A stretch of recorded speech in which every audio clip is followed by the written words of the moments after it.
সবাই কেমন আছেন? আশা করি অনেক ভালো আছেন। তো আমি আজকে ডিজিটাল খামারের কথা বললে আমার খামারটি কি আমি বলতে পারি।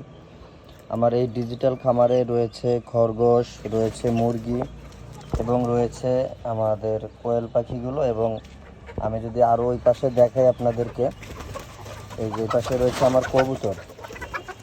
এই যে দেখতে পাচ্ছেন আমার কবুতর, আর এখানে আমি দিয়েছি মাটি, যাতে এখানে খাবার টাবার খুঁটিয়ে খুঁটিয়ে ওরা খেতে পারে।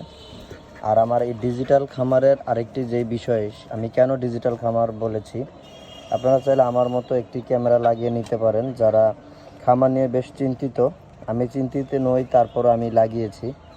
এই যে দেখতে পাচ্ছেন, এই যে ক্যামেরা, এই যে দেখুন, এই যে আমি এখন এই ক্যামেরার সাহায্যে যদি আমি দূরে কোথাও থাকি, আমার এখানে আমি সব কিছুই দেখতে পারি আমার এই ক্যামেরার মাধ্যমে। তো ভিডিওটি কেমন লাগলো কমেন্ট করে জানাবেন, এবং কে কোথা থেকে আমার এই ভিডিওটি দেখতেছেন সবাই কমেন্ট বক্সে জানাবেন আমাকে।